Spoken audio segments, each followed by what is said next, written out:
días, amados hermanos y amigos. Comenzamos una nueva semana y también un nuevo tema. Ayer ya estuvimos predicando sobre la epístola a Filemón y ofreciendo desde el púlpito de la Iglesia Revive la guía devocional para las próximas 5 semanas. Vamos a estar meditando estas 2 primeras semanas en la epístola del apóstol Pablo a Filemón. Luego vamos a repasar la segunda y tercera carta, epístolas universales del apóstol Juan y finalmente la epístola de Judas. Así que espero que sean semanas también muy llenas de bendición. Podéis mandar un WhatsApp al número de teléfono que aparece en la pantalla o escribir un correo electrónico y os enviaremos el PDF para que lo podáis imprimir, para que lo podáis tener también en vuestros teléfonos, vuestras tabletas, o ir a una fotocopiadora y hacer que lo encuadernen, de modo tal que podéis seguir los devocionales y tomar vuestras propias notas personales. Esto lo enviamos gratuitamente. Si alguien siente en su corazón el deseo de colaborar con la iglesia a través de una ofrenda, pues al entrar en el canal de la iglesia en YouTube vais a encontrar un botón allí en la parte derecha abajo que dice donativos, y si apretáis allí podéis encontrar la forma de poder hacernos llegar la ofrenda según el sentir que el Señor ponga en vuestro corazón. Si a través de ese medio no lo podéis hacer, enviad un WhatsApp que os podemos sugerir algunos otros canales a través de los cuales podéis llegar a enviar vuestras ofrendas de amor que las recibimos como de parte del Señor. Pero no vendemos este cuadernillo ni ninguna cosa más, ¿vale? Así que lo ponemos a vuestra disposición, podéis pedirlo, que encantados os lo habremos de enviar. Hoy vamos a comenzar con la epístola del apóstol Pablo a Filemón y este primer día nos ocupan los primeros 3 versículos de la carta. Pablo, prisionero de Jesucristo, y el hermano Timoteo al amado Filemón, colaborador nuestro, a la amada hermana Apia, a Arquipo, nuestro compañero de milicia, y a la iglesia que está en tu casa.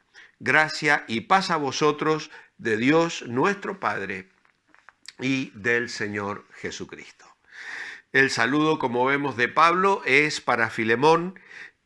Probablemente los eruditos opinan que la hermana Apia era su esposa y Arquipo probablemente haya sido su hijo. Entendemos que Filemón pertenecía a la iglesia de Colosas, que habría recibido también junto con esta carta la carta escrita a los colosenses. También en ese mismo momento Pablo envía la otra carta a los laodicenses. Es una carta que se ha perdido, aunque muchos piensan que puede haber sido la carta que hoy tenemos en el Nuevo Testamento como la epístola a los Efesios. Así que eso no lo sabemos con certeza, pero sí encontramos muchos paralelismos y muchas cosas que se complementan en la epístola a los Efesios con la epístola a los Colosenses. Y en esta carta personal de Pablo a Filemón, tratando este tema tan especial debido a la necesidad de mostrar amor fraternal y también el perdón, de modo tal que aunque la palabra perdón no aparece en la carta a Filemón, sí está la idea de que este hombre Onésimo, un esclavo que había huido de su trabajo en la estancia de Filemón, pues fuese recibido de nuevo, porque ahora ya no venía como un esclavo, aunque debía someterse a su amo y seguir cumpliendo esa función, sino que venía como un hermano en Cristo. No sé si la semana nos dará para en algún momento meditar sobre el tema de la esclavitud y cómo el Nuevo Testamento lo trata y pone la relación amo, esclavo, empleado, patrón en una dimensión completamente diferente. Y realmente la cultura de aquellos días era completamente aceptada la esclavitud, sea por las guerras en las que naciones enteras eran conquistadas y esclavizadas, sea también porque una propia persona se vendía para poder cubrir sus deudas personales. Y así en el Imperio Romano habían médicos, filósofos, arquitectos, economistas, personas de mucha capacidad y cultura, que sin embargo eran esclavos, ya sea porque habían sido conquistados o ya sea porque ellos mismos habían optado por esa opción para saldar deudas, y también a lo largo de su vida los esclavos podían conseguir su libertad pagando por ella. Pero bueno, no será nuestro tema. La idea aquí entonces es la de que Onésimo conoce a Pablo en Roma. Pablo estaba en la cárcel, estaba en esos 2 años en los cuales él vivió en una especie de cárcel. Era una casa alquilada de la que no podía salir, donde él podía recibir visitas, y allí conoció a Onésimo de alguna manera.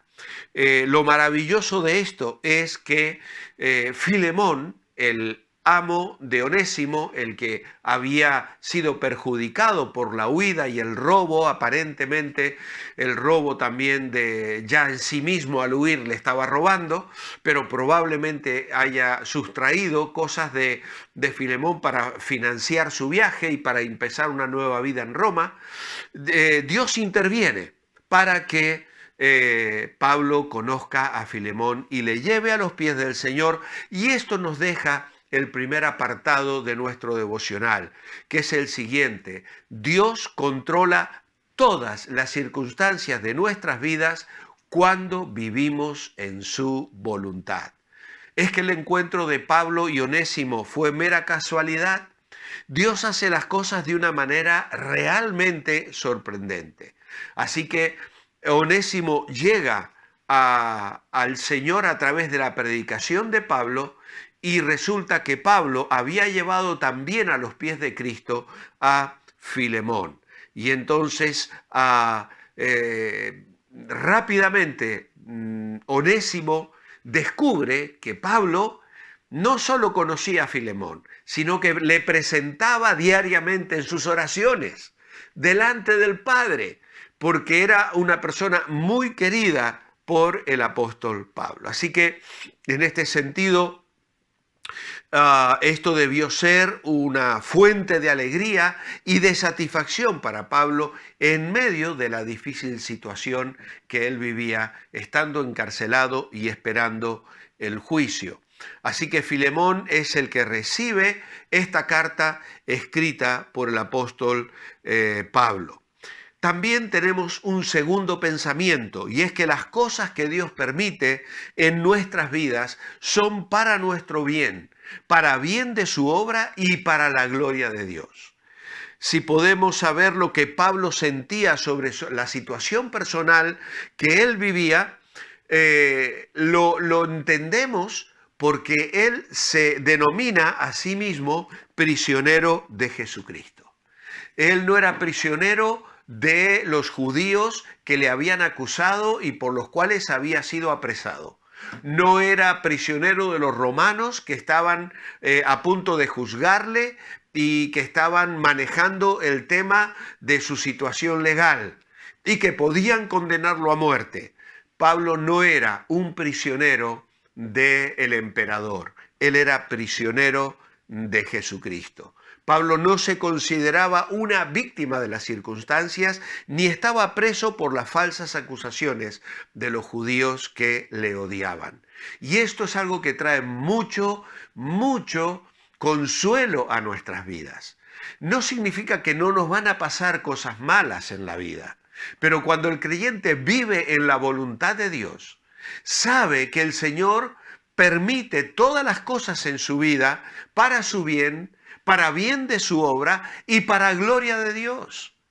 Eso es lo que Pablo le escribe a los filipenses cuando les dice: las cosas que me han sucedido, Filipenses 1:12, han redundado más bien para el progreso del Evangelio. Y amados hermanos, qué bueno es cuando el creyente vive con ese enfoque misionológico en su vida. Él sabe que trabaja, que vive, que convive con compañeros de trabajo, que puede surgir un problema en el trabajo, que puede tener un accidente con el coche, que puede surgir una enfermedad muy grave, que pueden surgir cosas que están fuera de nuestro control. Pero en el contexto del creyente que vive bajo la voluntad de Dios, descansa en un Dios soberano que guía, que controla y que tiene un plan y un propósito para su vida, aunque en ese momento no haya una explicación concreta y todo parezca muy negro, muy oscuro y muy difícil de afrontar. Esto es de gran consuelo para el pueblo de Dios. ¿Qué otra lección encontramos? Entre muchas otras que puede haber en estos 3 versículos, que para hacer la obra de Dios necesitamos al pueblo de Dios. Y vemos aquí como Pablo menciona al hermano Timoteo y luego se refiere al amado Filemón, a la amada hermana Apia, a Arquipo, nuestro compañero de milicia, y a la iglesia que está en tu casa. Una persona se entrega a Cristo para la salvación, pero luego se entrega a otros cristianos para ser miembro de la iglesia. Y en esa iglesia tenemos comunión, y la palabra comunión es la palabra koinonía. Amados hermanos, vivir para Cristo, estar comprometido con Cristo significa estar comprometido con otros hermanos, tan comprometidos los unos con los otros como lo estamos con Jesucristo.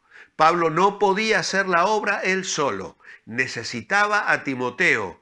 Y en este caso ahora, en la distancia, Filemón, Apia, Arquipo, Tíquico luego, personas que formaban parte del equipo ministerial, porque la obra y el ministerio no lo podemos hacer solos. Somos una familia en Cristo.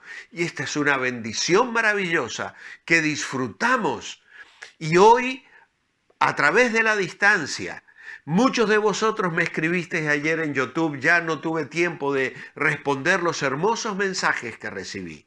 Como consecuencia de este devocional, muchos de vosotros vais a poner mensajes que intentaré responder, tal vez no pueda hacerlo, pero estamos unidos, somos parte de una familia y qué bendición significa poder servir juntos al Señor y bendecirnos los unos a los otros. Y finalmente, otra lección de estos 3 primeros versículos es que para hacer la obra de Dios necesitamos de su gracia y de su paz. Gracia y paz a vosotros, de Dios nuestro Padre y del Señor Jesucristo. El deseo de gracia y paz era una salutación muy común, pero que está llena de un bendito contenido.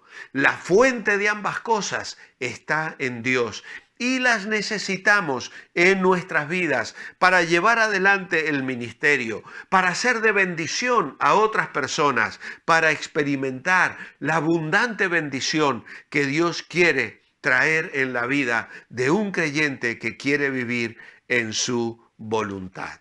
O que hoy podamos experimentarla en tu vida y en la mía. La gracia de Dios y la paz de Dios derramada abundantemente en nuestro corazón.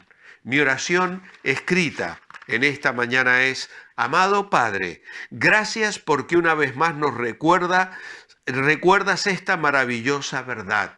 Tú tienes el control de todas las cosas y aunque a veces nos parezcan que pasan cosas a nuestro alrededor fuera del control, en un mundo caótico, sabemos que tú estás en el trono, edificas la iglesia y nos llamas a ser parte de ella, a vivir por fe y a procurar cada día hacer tu voluntad. Gracias, Señor, por las lecciones de hoy, que las podamos vivir y disfrutar para tu gloria. En tu nombre, amén. Que el Señor os bendiga. Os espero mañana y mientras tanto, manteneos bendecibles.